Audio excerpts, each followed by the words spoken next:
is C.L. Bryant from the C.L. Bryant Show. Now, Erin and I have had sort of a discussion the last couple of days about, race, specifically the get-together at the YWCA that were sponsored by the Y called Facing Race. And we talked about things like institutional racism and others. And we disagreed on a bunch of stuff. And then CL came in yesterday to tape some part of a program. And he and you started talking about that very topic. And we asked him to come in this morning. What's up, kid? You're looking good. Thank you so much. I'm glad to be here with you. Always glad to be with you, both of you. It is 7:38. We have eliminated a stop break that is about now. So you've got 11 or 12 minutes. We may go all the way to 7:50. Let's do it. I am not going to say a word for the next 10 minutes, 11 minutes. I'm going to let you two basically talk this out. Let me start here. Here's where I struggle with all this. And CL, my head might explode, yours might too.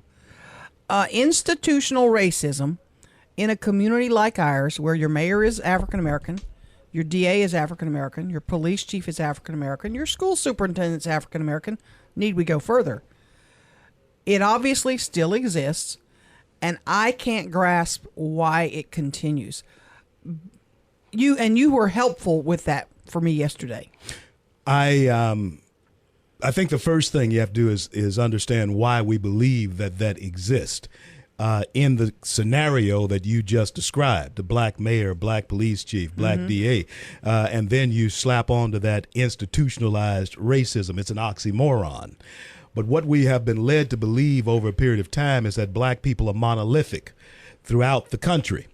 And once you believe that black people look the same, act the same, and vote the same, certainly, then you can create an institution that if things go wrong for black folks, then it's an institutional type of conspiracy against them. Call it racism. It did exist in this country, no doubt. 150 years ago, and it lasted up until the 70s, no question about it. And then we began to break out of it. Institutional racism is done?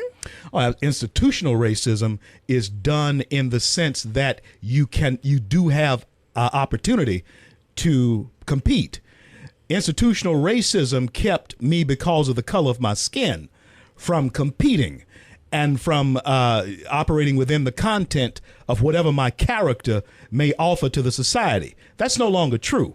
There is nothing that the color of my skin will stop me from doing in this country at this point in time, but I want to do it. Aren't there things that happen to you still because of the color of your skin? There are things. Let's talk about police stoppings, although I'm never stopped by the police. And if I am stopped by the police, I know how to treat them. So then they know how to treat me, right, as far as that is concerned. But there are things that we have been conditioned to. The society itself has been conditioned to do because of the stereotypical individual that they have been presented with.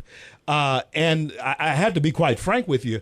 It has been the media, both in print, both in film, and certainly in the news media, that have helped create a stereotype that police react to, that we react to. Even African-American officers. Oh, absolutely.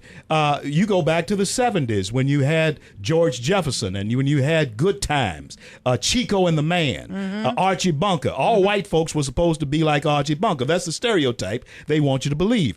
All successful and even upwardly mobile black men like George Jefferson, even though they reached the top, they're still angry. They're still mad. So you have the angry black man, even though he is successful and has broken through the barrier of having the system work against him financially. Right. But that's the stereotype that has been cemented in the mindset of Americans. And we still operate from a 70s mindset that actually came out of the 60s and the 50s. But if an African American, George Jefferson, he's successful, he's now driving a Mercedes, wouldn't he be angry if he gets pulled over simply because, ooh, this looks out of place, let me check him out?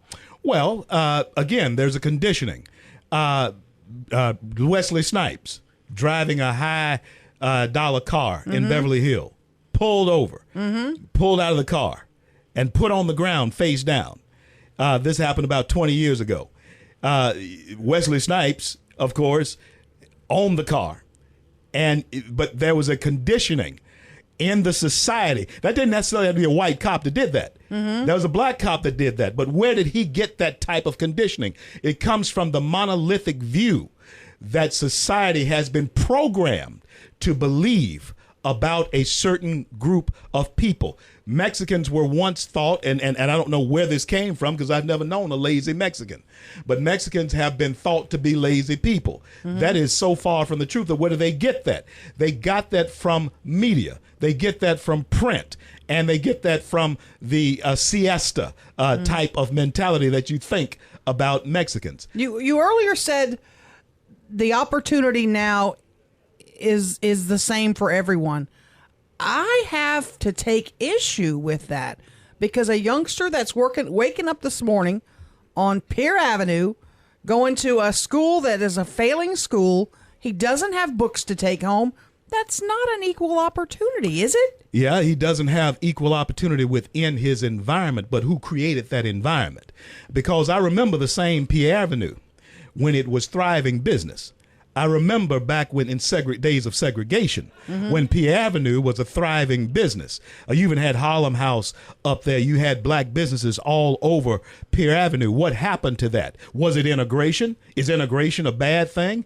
Was Pier Avenue a better place before integration? Was black business in that area of the city a better place before integration? Yes, it absolutely was. So what happened? What happened is the ability to remain identified and providing for yourself in business and exercising your own content of character went away. And we were told that now we were going to give you government handouts. We were going to give you a government type of subsidies to help you in business. But the business still went away because the self-sufficiency of what existed before integration and before the government handout actually was designed to hurt the business and make them dependent upon the government. And that's why we now have this type of blight. Not only too on much Pier Avenue, government too much handout. government intervention. Is there room for some government help, but we need to get rid of most of it? Government is there to protect the business. Government is there to make sure that you can still come to the business without being robbed. Government is there to make sure you can still drive down the street to my business without falling in a sinkhole. That's what government is to do. But other than that, government should get out of my way and let me compete. No more government assistance to individuals? Government assistance was once necessary in order to bring parity. Government was needed during the Johnson administration, according to the way King and the civil rights movement had it, to make the playing field level. But the question has to be, how long into the future? Now that the playing field, I can walk down to the end of any street. I can walk to anywhere, in any restaurant, and sit down and eat. I remember the time when that was not so for me here in Shreveport, Louisiana. But you have said it yourself. We now have a black mayor. In fact, we've had two of them. We now have a black police chief. I was here in the days of DRTARS when that was not possible. We now have a black school superintendent. I remember when that was absolutely not possible. A black DA? Are you kidding me? That was absolutely not possible. So you have a contradiction in terms when you talk about institutional racism, and you see in places like Houston, Los Angeles, New York City, all of the minority participation, and smaller cities. Mississippi is run by black folks. When you talk about institutional racism, you are talking about a mindset that preys upon a people who have voted monolithically. And when things go wrong for that people, the institution that they have voting for does not take the responsibility. The institution that they have been voting for 60 years says, this is your problem. It's not us. It's not our programs that have harmed you. It's institutional racism that happened back in the slavery. Our last minute here. What advice would you give those African-American leaders on things they could do to change what is still happening? Create and have a healthy relationship with money. Money in this situation, when you go to the bank and you have some money, they call you mister. There is no institutional racism for anyone coming in the bank with a plan to create wealth, to create money. Black people have had a dysfunctional relationship with money, and therefore you're in a position where it's easy to be preyed upon by ideas that make you a monolith and make you vote monolithically because you're trying to better your situation. You have an endowment. We have an endowment. And among them is the pursuit of life, liberty, and happiness, property. But if you have a dysfunctional relationship with yourself, your life, with your liberty, understanding that you need to stay out of jail, and you don't own any type of property, then you are prey to be monolithically used as a tool in a system they want to call institutional racism.